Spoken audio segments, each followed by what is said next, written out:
Black the Name by D.B. Halpert. Narrated by the author, D.B. Halpert.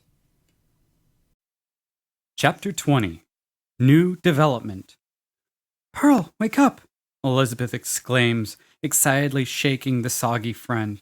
Pearl's eyes crack only slightly open before closing again as she bites her lower lip and shifts in seeming discomfort. And Elizabeth continues, "Pearl, it worked! The potion worked! Come on!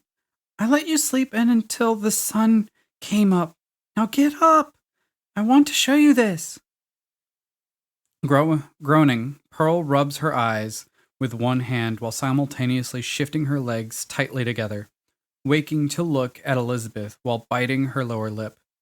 With a big stretch, Pearl's eyes roll open to see Elizabeth with a beaming smile.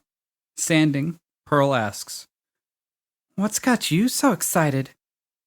It's in that moment Pearl's vision clarifies and her eyes widen, seeing Elizabeth's newly matured but still obviously young body for the first time. Running around Elizabeth, Pearl gets a good look at her companion from all angles before grabbing the young woman's hand and stepping in close, showing the change in Elizabeth's height, with the two only about 4 inches between them in difference, with Pearl remaining taller. In a similar excited cheer to Elizabeth's waking up call, Pearl bounces, "You must be nearly 18 now. Who would have known the beauty nymphs would bless you so much? We are going to have to get you a new outfit. That one probably won't fit anymore. And what happened to your back? Why did you extend your wings last night?" "I had a nightmare." Elizabeth shrugs. Just before the knock rings from the door, to which she responds, "Come in." Opening the door, Alfredo enters the room to immediately avert his eyes from Elizabeth, who is still in her nightgown. With one hand, Alfredo presents 2 test tubes of the creamy white liquid concoction he had been providing as a food substitute, saying, "I brought you some breakfast, and I analyzed the blood sample, and I have some information for you, Miss Elizabeth." "Right, sorry," Elizabeth responds, grabbing the robe from the bed, pulling it over her shoulders. "I'm covered." Returning his gaze to the women, Alfredo presents again the test tubes and waits for them to be taken from him before he continues. "First, I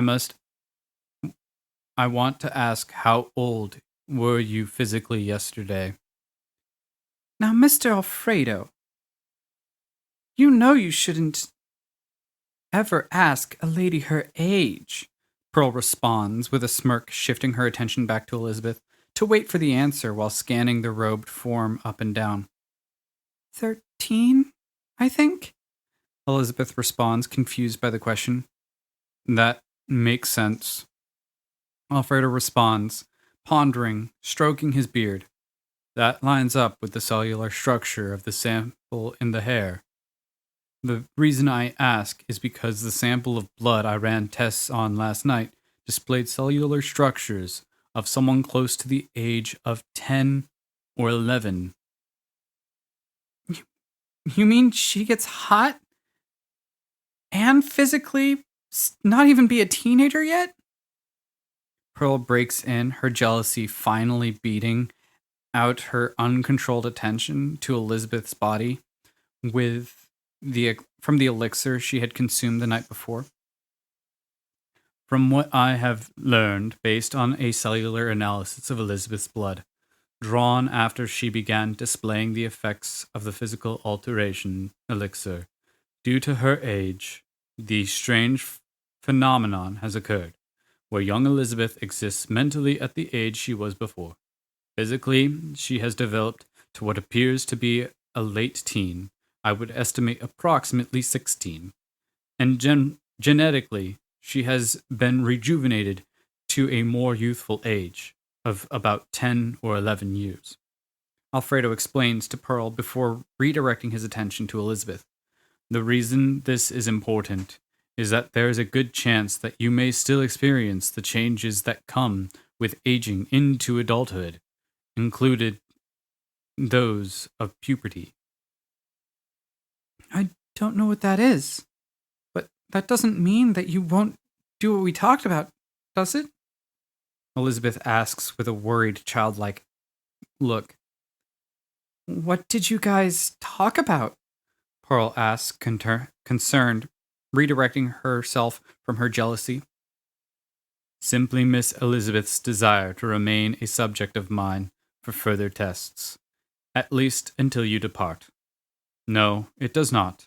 I made that arrangement. I keep my arrangements. Alfredo responds with a nod to Elizabeth. Unable to look away from Elizabeth, Pearl pokes Alfredo, asking, So, how long was the thing that I took supposed to last? You explained to me that you weren't experiencing anything. If you were experiencing the effects as I calculated them, however, you would have just about 1 more hour of stimulation to enjoy. Right. Okay. Pearl responds, biting her lower lip again while continuing to scan Elizabeth up and down. Lizzie, you want to go meet up with the others? After that, we should probably get going to get you some clothes that fit. Okay, Elizabeth exclaims, grabbing her stuff and dragging Pearl by the hand from the room. She calls back to Alfredo.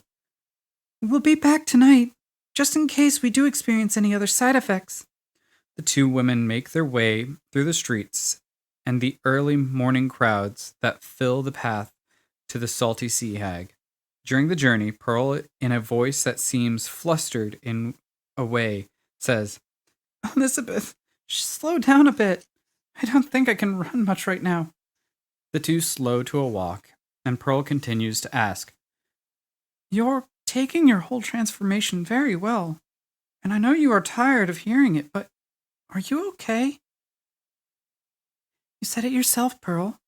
That potion made me beautiful, right? You do think I am beautiful, don't you?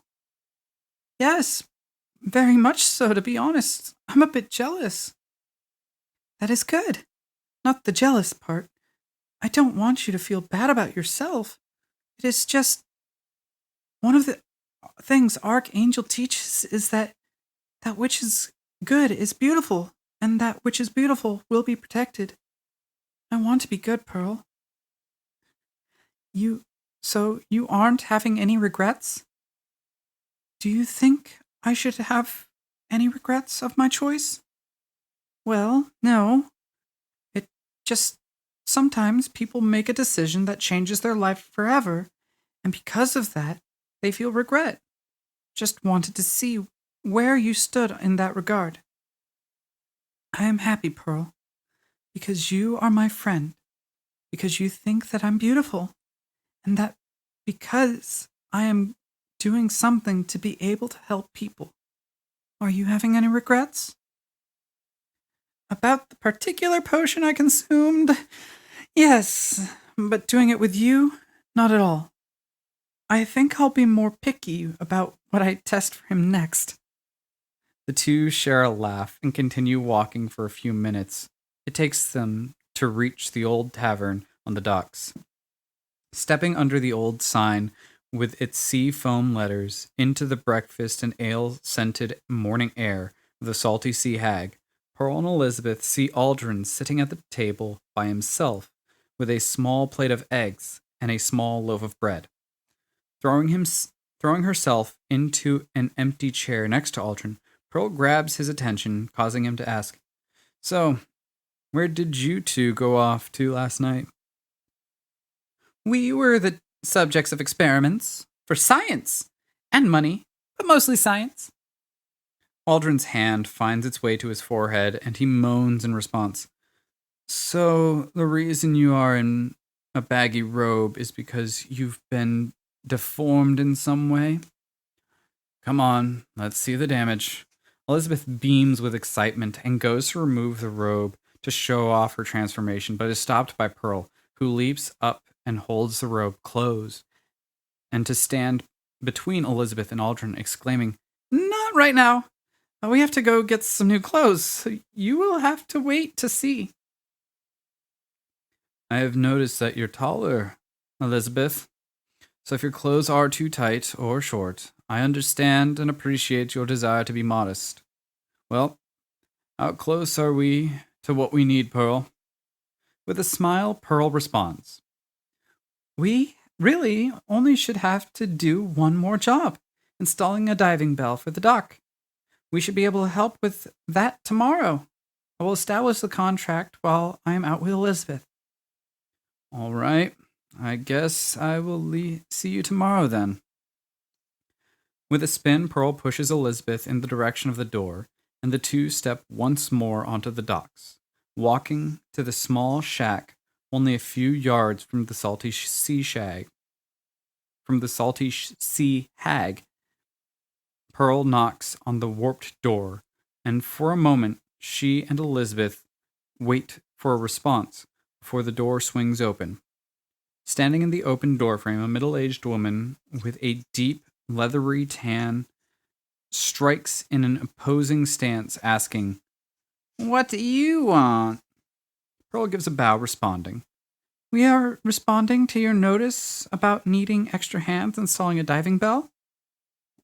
Lessening her imposing stance, the woman gestures for Pearl and Elizabeth to follow her into the shack.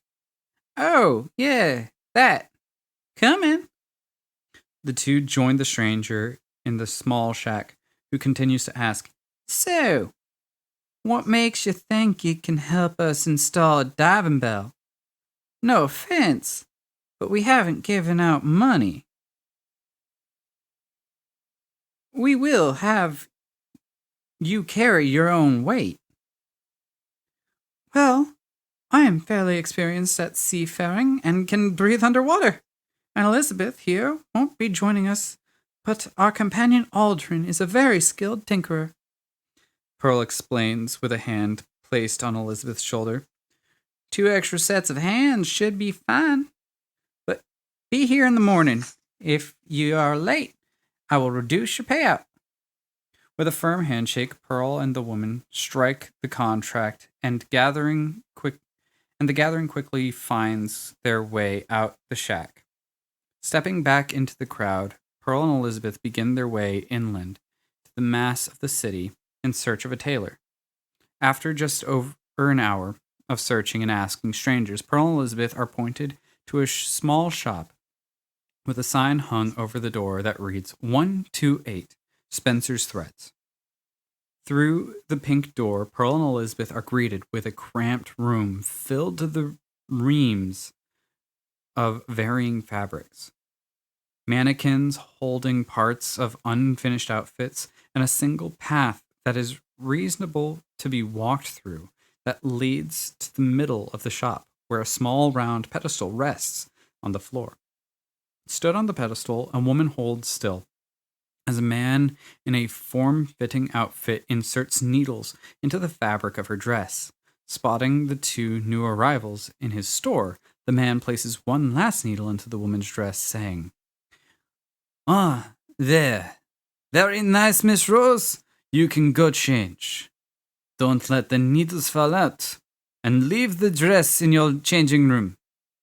With a smile, the woman steps from the pedestal to a small side room, and the man turns to Pearl and Elizabeth, and approaching with a go-lucky step asks, "What can I do for you two ladies?" Grabbing Elizabeth's shoulder, Pearl responds, "We have been traveling for some time. My friend has outgrown her outfit. Since we are in the city, we thought we should get her a new set of traveling clothes before we set out." "Well, glad you found your way here. Let's see the canvas we are working with," the man explains, striking a contemplative pose, waiting for Elizabeth to remove the robe. Dropping the robe, Elizabeth reveals herself, still dressed in her now small for her nightgown. A strange joy paints itself onto the man's face. With Elizabeth revealing herself, he exclaims, "What the perfect frame! You are simply beautiful, young lady. It would be my pleasure for me to weave you an outfit. I just have a few questions. So that the outfit is distinctly yours, what would you say is your favorite color? Blushing from the sudden praise and attention, Elizabeth only sheepishly responds, I don't really have a favorite color. But if I could pick 4, I would say blue, purple, green, and black. Fabulous! And you said you do a lot of travel, so durable materials, sensible design. Wouldn't you want you in a dress while trudging through a forest? What caused these tears? The man asks, having stepped around Elizabeth, scanning her body when he noticed the blood-stained holes of her wings. I can grow wings. Well, how interesting. I can have the design incorporated, the ability of yours, so you won't need to constantly repair your garments. Yes, I can have your outfit for you in 2 days. For now, though, so you don't have to wear that awful robe. Please take one of these outfits over there. Stepping from the mounds of fabric, Pearl asks the man as Elizabeth walks to the outfits pointed out to her. Please make a new nightgown as well. That one isn't meant to be so skimpy. Sure thing. With that matter established, and with Elizabeth in a set of clothes that awkwardly fit her, being too tight in some areas of her body and too loose in others, but covered so that she no longer needs to hide under Alfredo's robe, she and Pearl step back out into the streets and return again to Alfredo's store.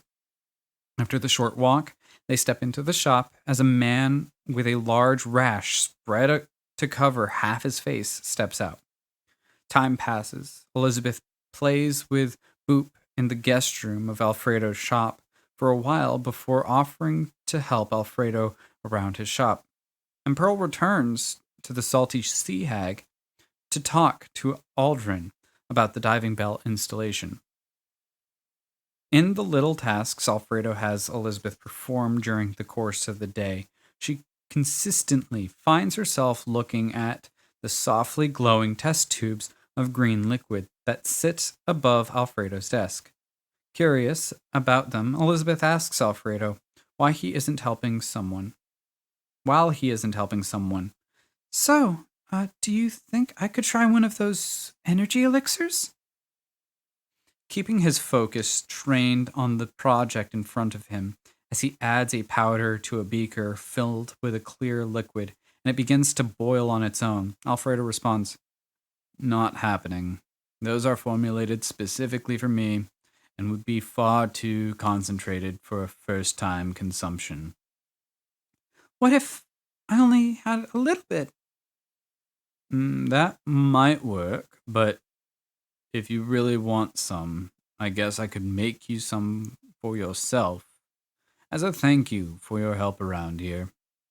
Still too curious, Elizabeth waits for Alfredo to be distracted before taking one of the sealed test tubes and hiding it in the guest room. Night falls, and with Pearl gone to the docks to moisten herself in seawater, Elizabeth seizes the moment to test the energy elixir. Dipping her tongue into the green fluid, Elizabeth immediately feels a strange rush pulse through her body. Her eyes widen as the sour taste of green apples and lemons coats her tongue. Elizabeth finds herself feeling completely rested, unable to sleep throughout the course of the night, and not wanting to give up that she stole one of the elixirs. She stays quietly in the guest room, staring at the wall. By the morning, Elizabeth still feels a buzz of energy coursing through her as she wakes Pearl moments before the sun peaks over the eastern horizon. Groaning, Pearl asks, Elizabeth, what is it? You have to get up. The sun is rising and you have to get to the docks. Standing, Pearl rubs her eyes and looking at Elizabeth squints. Were you up all night? Does that matter? Get to the docks. You have to go. We have to get to Blackgate. You're right. Keep Alfredo in line. We don't want him going mad scientist on us tomorrow. You got it.